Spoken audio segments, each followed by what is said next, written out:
শুভ সকাল বন্ধুরা। সকাল সকাল দেখো পাপাও ঘুম থেকে উঠে পড়েছে আর আমাদের চা খাওয়া হয়ে গেছে।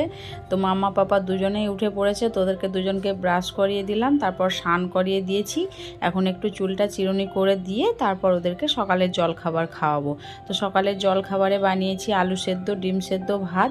তো দেখো পাপাকে খাওয়াতে বসে গেছি, মাম্মাকেও খাইয়ে দিলাম। দুজনকে একসাথে খাওয়া দাওয়া করিয়ে এই যে পাপা গেল ওর ঠাম্মার সাথে ওর পিপির স্কুলে, আর আমি একটু ঘরগুলো একটু পরিষ্কার করে গুছিয়ে নিয়ে চলে এলাম দুপুরে রান্না বান্নায়। দুপুরে রান্নায় করলাম আলু ভাজা বসিয়েছি একদিকে, আর একদিকে চিকেন কষা। তোমাদের দাদাভাই বললো বাইরে বৃষ্টি হচ্ছে তো কষা কষা করে চিকেন বানাও, তো সেটাই করলাম। আর করলা ভাজা করলাম আর একটু মসুরির ডাল। আর মা যেহেতু মাংস খায় না সেই জন্য মায়ের জন্য সব শেষে একটা ডিমের অমলেট বানিয়ে দিলাম। তারপর রান্না বান্না কমপ্লিট করে দোকানে এলাম। তোমাদের দাদাভাই নিয়ে এলো পাপাকে, আর বৃষ্টিতে দেখছো দুষ্টুমি করছে, তো ওদেরকে ঝটপট ঘরে নিয়ে এসে খাওয়া দাওয়া করালাম। আর আজকের মিনি ব্লগটা এই পর্যন্ত।